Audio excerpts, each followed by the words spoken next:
Hello and welcome to this special broadcast on WION. My name is Mohammed Saleh. Now, the election season in the United States of America is reaching a fever pitch. We're just weeks away from the big day in an election that is expected to go right down to the wire. The stakes are so high that many political pundits are in fact describing this election as the one that can change the course of American history. And to give us a sense of what, of course, is expected to happen, we're being joined by a very special guest, Senator Suhas Subramanyam, who's an American lawyer and a member of the Virginia Senate. He's, of course, currently the Democrat nominee for Virginia's 10th Congressional District. He's joining us live on this broadcast. Senator, thank you very much indeed for taking time out and speaking to us here on WION. Let me, in fact, start off by asking you about your race, where you are the Democrat nominee to enter the American Congress. So tell us about your campaign so far. Thank you for having me. And yes, I'm a state senator in Virginia. I was the very first Indian American ever elected in Virginia's history, 400 years. Now I'm trying to run to be the first Indian American ever elected to Congress from the East Coast of America. And so it's very exciting. It's very historic, especially for a very large Indian American population that we have here in Northern Virginia, right outside of DC. But this race, we feel like we have a great message for people. We feel like people want to see a positive message and a positive vision for America's future, especially its economy, and keeping us safe and making sure that, we continue having great relations with countries across the world like India and continue building our planet to a brighter future for kids like mine. Interesting. There are many points that you, in fact, touched upon. We'll be talking about each one of those. But let's, in fact, start off by this. Now, many people are describing the elections 2024 in the United States of America as in many ways unprecedented. So what issues do you think are in fact on top of the mind of the American electorate, as they'll of course be heading out on the big day to cast their vote to elect their next leaders? What do you think are the big issues that are dominating the American mind at the moment? Right now, I think people are really talking a lot about the economy. People want to have access to great jobs. They want to make sure that our economy is running smoothly. And then the cost of everything has gone up so much here in the U.S., especially in my community in Northern Virginia. And so I've done a lot as a state senator to address rising costs, whether it was utility bills or groceries or gas. And we're going to do more of that. I think we have to do more of that in Congress to address those rising costs and the cost of housing as well. Our Federal Reserve actually just lowered interest rates, which is going to really help a lot with trying to allow people to buy that first home or afford things in their community. And now we're starting to see inflation cool a little bit, which is really going to help our economy long term. That'll be very interesting to watch out for. Now, before people actually go out and vote on the big day, there are a lot of opinion polls that of course, get reported. As a senator and as someone who's in the race, how seriously do you take the opinion polls? Are they reliable? I think the opinion polls do give you a good sense of where things are, but they're not 100% accurate. They even say, that the margin of error is 3 or 4%. And we've seen, 2020 and 2016, the last two presidential elections, that they really underrated Republican support. And so right now, Kamala Harris is on top for president. I'm winning my race for the Congress, but we can't rely on them 100% because there is a margin of error and they're not 100% accurate. And a lot of people don't want to answer opinion polls right now. So I think looking forward, it's a good snapshot as far as to give people a sense. And the sense right now is it's a close race. All right.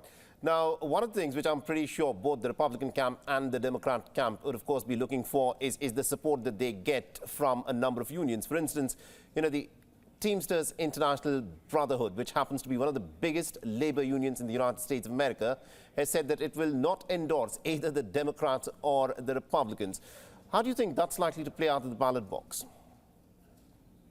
I think middle-class Americans and working-class voters like those who are in unions right now are frustrated with both parties, to be honest. And so I understand their reasoning behind that. But I think, Democrats have done so much more for unions over the years. We've helped them get the ability to organize. And I know the union leadership has generally supported Democrats because we support unions and working class Americans. Republicans have always supported tax cuts for the largest corporations and degradation of worker rights. And so one of the things that I'm seeing, though, is that culturally many union workers, though, care more about things like their, guns, or just culturally think that Republicans are a better fit. And so a lot of the rank and file members of unions tend to vote for Republicans. And it's our job as Democrats to let them know that, we're going to be fighting for them. We have their best interests at heart, and Republicans don't. Now, one of the things that a lot of people, of course, will be talking about in the context of what is happening is about the Indian diaspora. The Indian diaspora within the United States of America is a very minuscule bit of population. It's 1% of the entire American population. How challenging is it for the Indian diaspora to have a voice in the American political system? Historically, it has been challenging because not a lot of people were getting elected. Many people would run, but they would lose. But now we have 5 members of Congress who are Indian American. We have someone running for president on the Democratic side who's Indian American. And during the Republican nomination, Donald Trump had to beat out 2 other Indian Americans, Nikki Haley and Vivek Ramaswamy. And so Indian Americans now are starting to get in politics. And before, when I was growing up, I was told not to get involved in politics, but try to be a doctor, lawyer, engineers, own a business. So those tended to be the things that Indian Americans got involved in America. But now we're starting to see a shift that Indian Americans like me want to get involved in public service and want to give back to the community. And because of that, there's now organizations like the Indian American Impact Fund, AAPI Victory Fund, many others that are dedicated to electing Indian Americans like me. They helped me get through my past election, and they're helping me going into November. And so now we have the infrastructure to elect more Indian Americans. Interesting. And also Kamala Harris is someone who's very proud of her Indian heritage. Now, how close do you think we are to having an Indian origin president of the United States of America? I think we're 2 months away from having an Indian origin president. And I think it's pretty historic, and I hope it won't be the last. I hope there'll be many others to come.